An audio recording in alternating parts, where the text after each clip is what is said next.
Hi all, I'm not sure if I've done any intro or anything sat from where I'm sat now. I don't know if you can tell, but if I move the camera, oh yeah, I am sat in the car.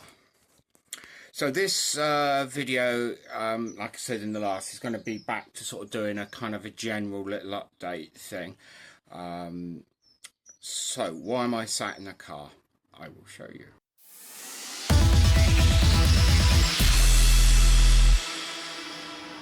So basically you're getting my view now, but you're seeing the garage for a reason. The good weather has arrived, so I thought I should just give you a little warning before I pan down. I'm wearing shorts, yeah.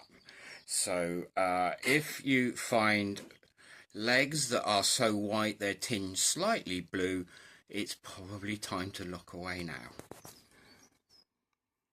Yeah, I know. Sorry about that. So, this is, I've kind of got the camera literally in front of my eyes. So this is the view I've got. The steering wheel, so this is a steering wheel that I first had in the Exo Booster. I really like this style of steering wheel. I'm probably going to get the same one, but it is a bit too big. I'll be using a wheel probably the same size as the Exo Booster, which is 2 inches smaller than this one, but it just gives you a guide. Okay, so I've got I'm not sure if I mentioned before, the steering bracket you can see has got holes so I can move the steering from side to side. I've also done the seat so I can move from side to side. It's basically all about making things adjustable, because the bottom line is I can look at the Exo Booster and how things are on there. But this is a different car, so I need to make things adjustable. Also, the steering will probably be a bit higher, and I'm gonna have clocks here, so you will kind of look through the steering wheel. Anyway, the reason for being sat here right now is I want to start making the brake lines, which obviously I've got my pedal box here. Again, pedal box will be able to move from side to side a degree, not a great amount, because I'm so tight for space on that where the suspension mount is there. It's all pretty tightly packaged down there. I don't have a lot of room, but basically I'm sat in here now just to make sure that that pedal box is where I want it before I start making the brake lines. Obviously with the brake lines, they're all going to be flexible. I'm not going to bother with these solid hoses, even to the back. I'm going to use flexible hoses all the way. It's what I did on the Exo Booster. When I costed it on the Exo Booster to do the solid lines and then all the connectors, I think was going to cost about the same amount of just using flexible all the way. Because the connectors themselves, the banjos and that, are quite expensive, so the money you saved on using solid rather than braided line was offset with the connector. And to my mind, every single time you put a connector in line, you're putting another point of weakness in that could leak. And obviously with brake lines, you really don't want them leaking. So I don't know. I mean, maybe I'm missing the point, because most people building low cost and kit cars seem to use those copper lines and then into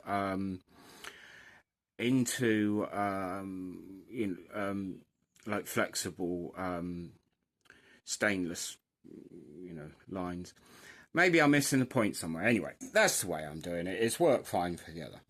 So what I'm sat here for at the moment is just doing a last minute check that where the pedal box is pretty well right for the seating position before I do the lines.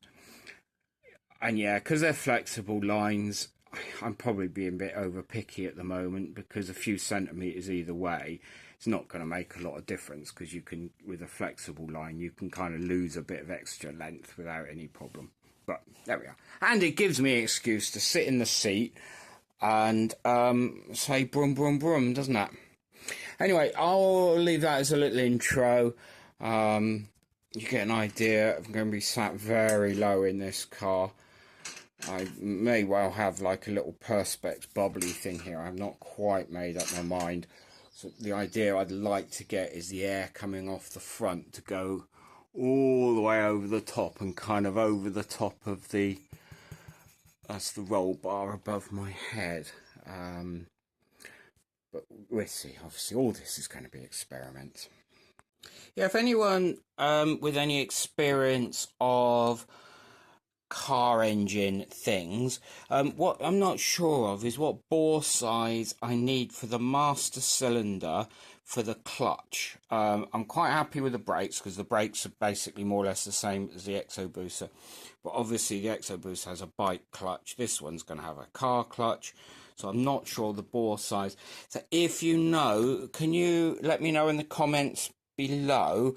I've got a whole range of them here, so I've probably got one that will fit, and to be honest, these are surprisingly cheap. Anyway, can you let me know? That would be really helpful.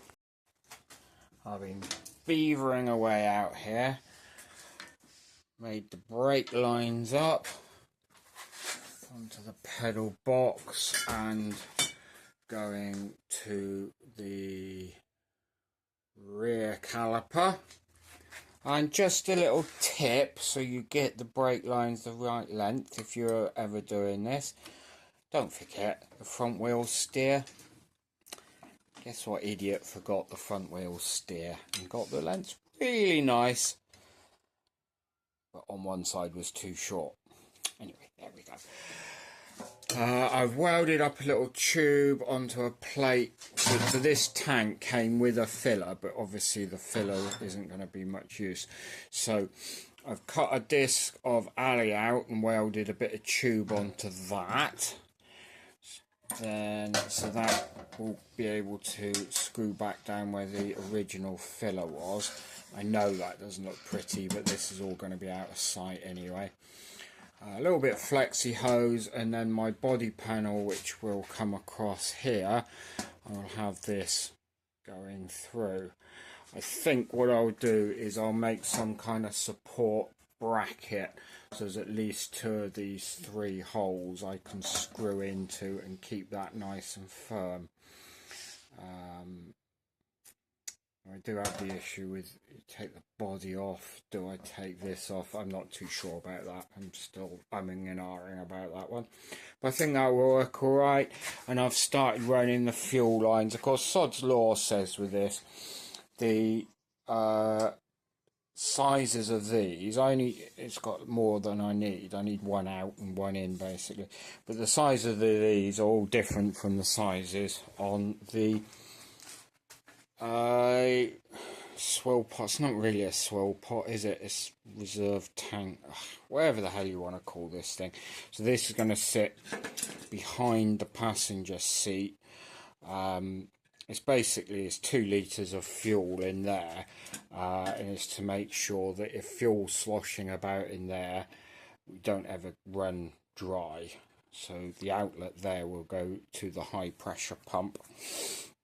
These 2 inlets will come from that tank and have just like a lift pump. I may well put 2 lift pumps in, which is a lesson learned from the Exo Booster. First time I ever broke down in that was because the lift pump failed. So I then put 2 lift pumps in on that one, so I got dual redundancy. The lift pumps are not very expensive and don't take much space, don't use much power. So I'm probably going to do the same, and it's also helpful because I got this massive tube, fits the tank up there, and the inlets on these are much smaller. So what I'm thinking is I will have a Y coming off of there into 2 lift pumps, and then out of the lift pump onto this thinner hose, and we should all be hunky-dory then. I think probably this video will be several little updates of me, you know, when I've been out here for a day or 2, and then just giving you little updates of where I am. And that's where I am.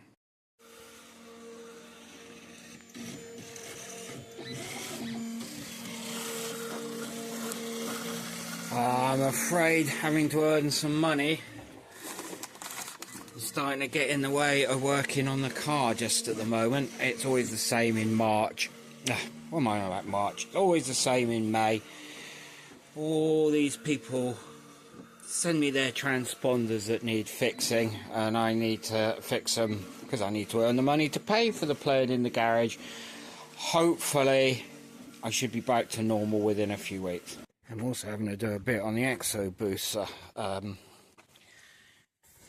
the way to a Sporting Bears event at the weekend. Literally the mounts for the really high quality rear wing I had broke, so I'm fitting the wing that I kind of bought for the PX200, but I think it might look a little bit little on the back of it, but anyway, I'm fitting that. I'll see how it goes. It might end up getting changed. We'll see what happens. I've been getting some work done out here. I was watching, well, I was working the Skidmores garage videos. I don't know if you're not subscribed, I'll try and remember put one of those card things in. He's one of the people that inspired me to have a go at building this. It's all kind of minis, classic mini, proper mini stuff he does, but I don't think much of it has actually ever come out of an original mini, so it's all space frame. And at the moment he's building a mini van that's space framed, and it's going to have a Hayabusa engine in it. And he goes into far more detail than I do about his builds. It's well worth a watch. Anyway, I'm getting sidetracked again, aren't I? Here we go, ADHD, sidetracked, blah, blah, blah, blah. But yeah, so he was fitting the seat in his car and having issues with the seat runner making the seat too high. I put a little comment on about the way I've done it, but it reminded me, I thought, actually, I haven't done that on, shown you how I've done it on here. So here we go, I'll give you a little show. So most of these fiberglass seats, they have mounting points underneath. So you kind of, they're designed basically to go on, I'll show you over here, on basic seat runners. Okay, there's two issues with these seat runners that I've found. Firstly, they obviously lift the seat by that's that much, I don't know, 5 centimeters or so. Doesn't sound a lot, but on the Exo Booster I had to get rid of them because it made my head height too high, and I was literally, my head was level with the top of the roll bar, which kind of makes a roll bar a bit pointless, really, doesn't it? And also the second issue is they're really shit. Well, both ones I bought have been. I first bought a cheap eBay one, which was rubbish. So for this car, I bought a much higher priced named brand one, which was exactly the same as the cheapy eBay one, except for a higher price. Oh, joy. Anyway, so what I've done with this is I've fitted alley angle iron to the bottom of the seat to kind of convert it into a side mount. I've then fitted a nice chunky piece of alley angle iron to the chassis, and I've got carried away with the drill. So basically, obviously it's not going to be as easy to adjust this seat as one that's on runners, but it's still going to be pretty quick. So basically we've got two bolts either side. Can unbolt those, move it backwards and forwards. Reason for 2 rows is that also it means I can angle the seat up and back a bit. One of the ideas I've got with this car is obviously the lower I can get my head down, the more protection I'm going to be. Well, it's not so much protection, but the more it might help with aerodynamics. Not 100% sure about that, but I think it does. Anyway, so that's my seat mounts. That's another little thing I've done along with the brakes. And I think, have I mentioned steering? I just mentioned steering. So the steering rack is all in. This is you might see it looks a bit odd here. I decided on the passenger side it was definitely too low, because passenger side is going to have a higher floor so the fuel hoses can run underneath. Now I think on this side is a bit low as well, because obviously, all these things, they seem so obvious when you point them out on a video, but when I did them before, it wasn't obvious. When you tip the seat back, clearly your legs go up and down a little bit more. And so if I tip it right back now, my legs go ouch on there and then down to the pedals. So I'm going to chop this and lift it a bit. The steering mount point there again is movable, so I can move it side to side, and I have shims holding this up to so I can kind of change the height until I'm happy with it. Oh, that's the other thing I did with these seats actually. It looks tight that side, but there's actually a bit of a gap on the side, so I've actually made it so I can shim either side just to move the seat a little bit one side to the other. And there's multiple holes in the floor, so I can shift the whole thing from side to side.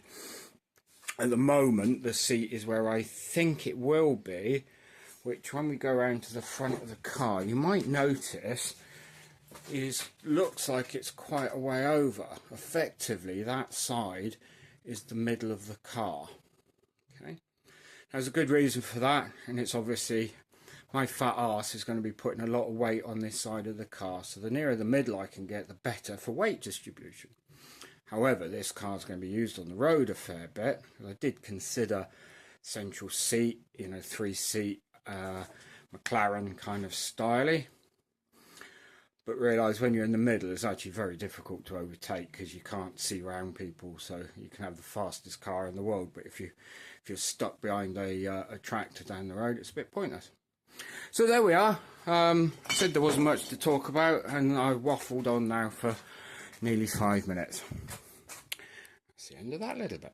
I've just been editing this video and realised I haven't actually filmed an end, so here's the end. Since I've had all these extra subscribers from the Energize Automotive TikTok and all that stuff, I've now gone through one of the levels I have to with YouTube. So I've added this membership thing on there. So should you want to help out at all with the channel, there should now be this membership thing on. Catch you soon. Bye.